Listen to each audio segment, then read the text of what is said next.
का नाम? आकाश। आप कहाँ से है? मैं दिल्ली से हूँ और रोहिणी सेक्टर 21 में रहता हूँ। आपको सहयोग करते हुए कितना समय हो गया? 7 ईयर्स। श्री माता जी कौन है? श्री माता जी आदि शक्ति हैं, कल के अवतरण हैं। हमारे अंदर बैठी हुई श्री कुंडली माँ का पूर्ण स्वरूप श्री आदि शक्ति माता जी निर्मला देवी हैं। आपका श्री माता जी के साथ में क्या संबंध है? माँ और बेटी है। सहयोग करने से आपको क्या लाभ हुए? मैं जिन पैरों पर खड़ा हूँ वो पैर श्री माता जी ने ठीक किए। मैंने बहुत सारे लोगों को दिखाया, डॉक्टर्स को दिखाया। आपका दिल्ली में गंगाराम हॉस्पिटल है और एम्स हॉस्पिटल है, जहाँ पे मेरे एक दिन में 3 बार एक्सीडेंट हुए थे। जॉब से मैं आ रहा था, बस ना जाने क्या प्रॉब्लम थी, क्या परेशानी थी, पता नहीं, बट एक्सीडेंट हुआ, कोई चोट कुछ नहीं हो पाया। 2 दिन बाद मैं अपने बेड से उठता हूँ, मतलब कि 2 दिन तो कोई दिक्कत नहीं, बेड से उठा, जैसे ही मैं उठता हूँ तो मैं उठ नहीं पाया। मैंने अपने पिताजी को आवाज़ दी, पापा ने बोला क्या हुआ? मैंने पापा मैं उठ नहीं पा रहा हूँ, मुझे परेशानी हो रही है। तो पापा बोले कि दीदा मैं खड़ा करता हूँ। पापा ने मुझे गोदी में उठाया और बिठाया तो मैं गिर गया। फिर एकदम से मेरे पिताजी बोलते हैं आकाश क्या दिक्कत हुई? तो हमारे पास में ही रोहिणी में अम्बेडकर हॉस्पिटल है, वहाँ मेरे पिताजी मुझे लेके गए और पिताजी ने वहाँ पे दिखाया तो डॉक्टर्स ने मेरे पैर चेक करे, सब कुछ चेक करे, तो उन्होंने बोला कि शायद बच्चे की नस में कोई सूजन वगैरह आ गई। डॉक्टर ने मुझसे पूछा कि क्या हुआ? तो मैंने बोला मैं एक्सीडेंट हुआ है, ऐसा दिक्कत हुई थी, पर कोई इंटरनल प्रॉब्लम नहीं हुई थी, मतलब कैसे कोई ब्लड वगैरह नहीं निकला, बस चोट लगी, गुम चोट की बताई मुझे। मैं चलो ठीक है, उन्होंने डॉक्टर से मिल के चेक करा, उन्होंने इंजेक्शन लगाया, दवाई दी, रिलैक्स हो गया। फिर धीरे धीरे मैं डाउन होता चला गया। दवाइयाँ लेता था, पेन होता था, दवाई लेके मैं चल लेता था। दवाई लेने के बाद में फिर दवाई खाई, दवाई खाने के बाद में चलता था, दवाई का असर ख़त्म हुआ, फिर वहीं बैठा था। अगर आप मेरी मदर या फादर या बहन सिस्टर कोई भी घर से बाहर गए हैं और जहाँ मुझे बिठाया हुआ है उस अवस्था के अंदर, और जब मुझे वो उठा के नहीं दूसरी जगह बिठाएंगे, दूसरी जगह बिठाएंगे, मैं अपने हिसाब से स्वयं दवाई खाए बिना उठ नहीं सकता था। और दवाइयों का असर यह था कि मेरी किडनी पे इफेक्ट पड़ रहा था, मेरी बॉडी पे इफेक्ट पड़ रहा था। मेरा 90 किलो वज़न था, धीरे धीरे वो वज़न घट रहा था और मैं परेशान होता जा रहा था। फिर बहुत सारे डॉक्टर्स को दिखाया।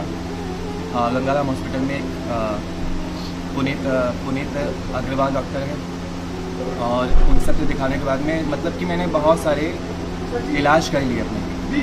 इलाज करने के बाद में सभी डॉक्टर्स का ये था कि आपके बच्चे की हड्डी में सूजन है और जो स्पाइन के नीचे कोट बाट होती है जहाँ पे ब्लड सर्कुलेशन होता है पूरी बॉडी के अंदर, उसमें सूजन आने के बाद वो ब्लॉकेज हो गई और हम ऑपरेशन करने के तैयार हैं, बट ये गारंटी नहीं है कि ऑपरेशन के बाद में बच्चा कंफर्म चल पाएगा।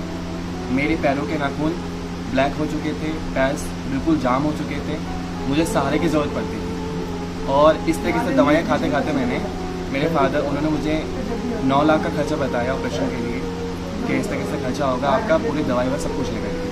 फिर उसके बाद में उन्होंने मुझे जब खर्चा बताया, पिताजी हम लोग मिडिल क्लास फैमिली से हैं, बट सोचे, फिर हमने दिखाया, बहुत ज़्यादा दिखाने के बाद में एक दिन मैं हॉस्पिटल से गंगाराम से आ रही थी, तो रिठाला मेट्रो में हम RTV से सेक्टर 11 जाए, तो उस समय सेक्टर 11 आता था। तो एक सहयोग के भाई थे, उन्होंने मतलब कि मेरी मदर और मेरे फादर मुझे उतारा, तो उन्होंने मुझे हेल्प करी और मुझे उतारा। तो उन्होंने पूछा कि इस बच्चे को क्या तकलीफ़ है, तो उन्होंने बताया कि पैरों में दिक्कत है, परेशानी है।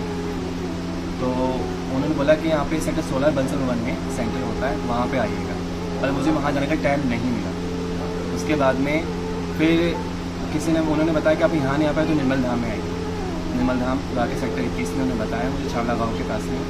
यहाँ पे मैं आया, यहाँ पे मैंने दर्शन किए श्री माता जी के। मुझे मेरे माता पिताजी ने और जो के सिंह जी हैं वो मेरे साथ में थे, मेरी क्लासमेट थी, उन्हीं के पिताजी सहयोग करते थे, पर कभी उन्होंने मुझे बताया ही नहीं था इस बारे में कि सहयोग इस तरीके से है। पर उन्होंने भैया ने मुझे बताया और निर्मल धाम में इन्वाइट किया।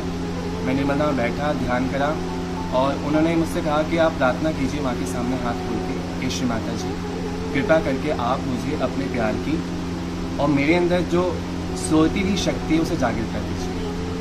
फिर मैंने माँ से प्रार्थना करी, बट मुझे धीरे धीरे रिलैक्स तो हो रहा था, बट मैं ना परेशान था थोड़ा सा, मुझे कुछ समझ नहीं आ रहा था। फिर उन्होंने मुझ पर प्यार से, बहुत प्यार से मुझे बोला कि आप माँ के आगे हाथ खोल के ये बोलिए कि श्री माता जी मैं केवल एक आत्मा हूँ, मैं ये संसार और इस चीज़ पे यहाँ पे मैं कुछ भी नहीं हूँ, केवल एक आत्मा हूँ। और मुझे अपना प्यार दे दीजिए, मेरे अंदर की सोई शक्ति को जगा दीजिए। मैंने इतनी प्रार्थना करी। उस प्रार्थना के बाद मुझे अच्छा लगा, फील हुआ। फिर मैं यहाँ से प्रार्थना करके घर चला गया। फिर उस दिन मुझे अच्छी नींद आई, जिस दिन मैं सोया नहीं था, क्योंकि मैं 1.5 साल से बिस्तर में ही, एक बच्चा होता है जो 25-26 साल का है, बिस्तर के अंदर ही लैट्रिन बाथरूम सब कुछ हो रहा है उसका, वो सब मेरे साथ में दिक्कतें थी। और फिर मैं परेशान था। फिर उन्होंने मेरे घर पे आए, भैया कि निर्मल धाम में आपको कैसा लगा। मैंने भैया मुझे बहुत अच्छा लगा। 1.5 साल में आज मैं पहली बार बहुत गहरी नींद में सोया हूँ और कोई प्रॉब्लम नहीं है, ना कोई दर्द है।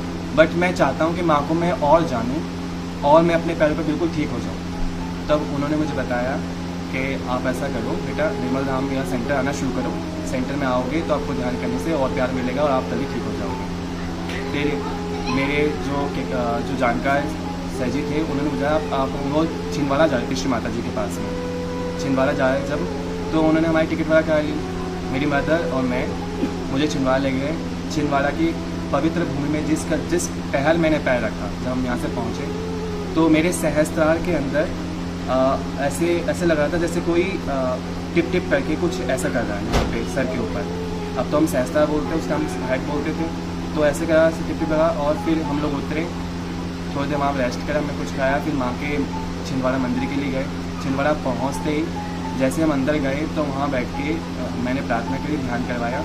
उसके बाद वहाँ पे एक सहयोगी भाई थे, उन्होंने मुझे जलक्रिया कराई। जलक्रिया करा के उन्होंने मुझे ये कहा कि आप श्री माता जी से ये बोलिए कि श्री माता जी, मेरी जो शारीरिक और मानसिक वेदनाएं, परेशानियों से नाश कर दीजिए और मुझे मेरे पैरों पे खड़ा करके अपना आशीर्वाद दीजिए। भैया वो दिन 1.5 साल बाद में श्री माता जी के सामने जलक्रिया करके उन्होंने बोला आप उठो। जलक्रिया मैं कर चुका था, मुझे 10 से 15 मिनट हो चुके थे। उन्होंने बोला अब आप उठो। मेरी मदर ने मुझे उठाया तो उन्होंने, नहीं, ये अपने आप उठेगा। अगर ये आत्मा है और आदि शक्ति का बेटा है तो ये अपने आप ही उठेगा। मैं थोड़ा सा घबराया, मैंने उठा, धीरे से पकड़ खड़ा हुआ।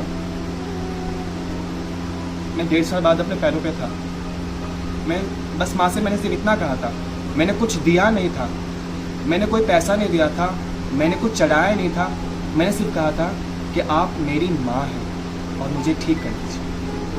सिर्फ इतना, एक साधारण जल के अंदर नमक डाल के मुझे जलक्रिया करा के, जैसे फुट शॉप भी कहा जाता है, और माँ से प्रार्थना कराई। उस दिन मैं 500 मीटर के आसपास में चला हूँ और मैंने श्री माता जी कहा, माँ आपका बहुत धन्यवाद। मेरे अंदर जो प्यार उमड़ के आया, मैं चाहता हूँ कि इस संपूर्ण ब्रह्मांड इस सहज को समझे, प्यार को समझे, ये प्यार अपने अंदर ले, ये सहजयोग अपने अंदर ले। फिर मेरी मित्र ने, जिनके साथ मैं गया था, उन्होंने मुझे सहज के बारे में प्यार से, बहुत प्यार से, इतने प्यार से शायद कोई समझा पाए, हर चीज़ समझाया। और आज यह आकाश वो है कि वो कहीं भी देखता है, वो कहीं भी किसी में भी देखता है, चाहे वो आपके अंदर किसी के अंदर, वो सिर्फ श्री माँ को देखता है। और वो जान चुका है, मैं जान चुका हूँ कि इस संसार में जो करता, जो भरता, जो भोगता है, मेरी माँ आदि शक्ति श्री निर्मला देवी जी।